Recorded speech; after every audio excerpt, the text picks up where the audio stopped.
Close to nature is close to your world. Myron Homes, Cherubic Farms at Chevilla, 7799949104. నిర్వహించవలసిన కర్తవ్యాన్ని నిర్వహిస్తాను. నేను శాంతి, ఆనందం మరియు ఆరోగ్యం కోసం కుటుంబము, సమాజము మరియు ప్రపంచానికి నా విధి నిర్వహణ చేయడానికి కట్టుబడి ఉన్నానని ప్రతిజ్ఞ చేస్తున్నాను. మరియు ధన్యవాదాలన్నా. 5,000 సంవత్సరాల క్రితమే ఈ యోగా భారతదేశంలో ఉద్భవించిందని చెప్పి, యోగా సాధన ప్రారంభమైందని చెప్పి చరిత్ర చెప్తున్నారు. దీన్ని గుర్తించినటువంటి మన ప్రియతమైన నరేంద్ర మోడీ గారు ప్రపంచవ్యాప్తంగా యోగా యొక్క ప్రాధాన్యత చెప్పాలని చెప్పి, దాని ప్రాముఖ్యతను ప్రపంచవ్యాప్తంగా తెలియాలనే ఉద్దేశంతో ప్రపంచమంతా యోగా సాధన చేయాలని చెప్పి ఒక ఆలోచనతో 2014 జూన్ 21 రోజు యోగాను ఐక్యరాజ్య సమితి ద్వారా అంతర్జాతీయ యోగా దినోత్సవం ద్వారా ప్రకటించడం, దాదాపు 100 దేశాలకు పైగా దేశాలను కూడా ఈ యోగా దినోత్సవాన్ని జరుపుకోవడం చాలా సంతోషం.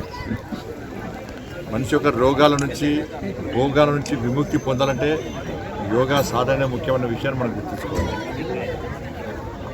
ఇలా ప్రతిరోజు బీపీలు పెరిగినాయని, షుగర్లు పెరిగినాయని చెప్పి ట్యాబ్లెట్స్ వాడడం కంటే ప్రతిరోజు కనీసం 1 గంట పాటు యోగా సాధన చేయడం ద్వారా ఈ రోగాల నుంచి విముక్తి పొందేటువంటి అవకాశం ఉంటుంది. నిత్య జీవితంలో మానసిక ఒత్తిడి, రకరకాల ఒత్తిడి కారణంగా మనిషి అనారోగ్యానికి గురి కావడం,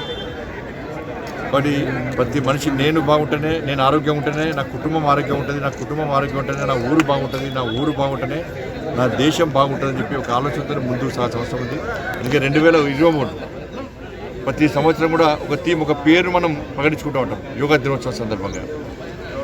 2023 వసుదైవ కుటుంబం అని చెప్పి ఒక థీమ్లో మన పేరును ప్రకటించుకున్నాం. ఈ భూ ప్రపంచం అంతా కూడా నా తల్లి లాంటిది, ఈ భూమిని కాపాడుకోవాల్సిన బాధ్యత మన మీద ఉందని చెప్పి మంచి ఆలోచనతో ఈ థీమ్ మనం ఏర్పడించుకున్నాం.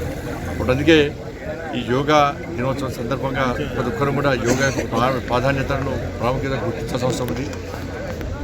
ప్రతి ఒక్కరూ మనం ఆరోగ్యంగా ఉండడం, సమాజాన్ని కూడా ఒక ఆరోగ్యవంతమైన సమాజంగా నిర్మాణం చేయడమే లక్ష్యంగా ముందుకు చాలా అవసరం ఉందని చెప్పి ఈ సందర్భంగా తెలియజేస్తూ, రాజకీయాలకు అతీతంగా వల్ల ఏ కులానికి సంబంధించింది కాదు, ఏ వర్గానికి సంబంధించింది కాదు, ఏ మతానికి సంబంధించింది కాదు, ప్రపంచంలో ప్రతి వ్యక్తి కూడా యోగాను సాధన చేసినటువంటి ప్రయత్నం జరగడం ఇది మోడీ గారి యొక్క గొప్పతనం. తప్పకుండా అందరూ ఆరోగ్యాలతో ఉండాలని చెప్పి అందరికీ అమ్మవారు ఆ శక్తిని, ఆలోచనను, ఆ సామర్థ్యాన్ని కల్పించాలని చెప్పి అమ్మవారిని వేడుకుంటూ మరొకసారి అందరికీ యోగా అంతర్జాతీయ యోగా దినోత్సవం సందర్భంగా హృదయపూర్వక శుభాకాంక్షలు. భారత్ మాతాకి జై.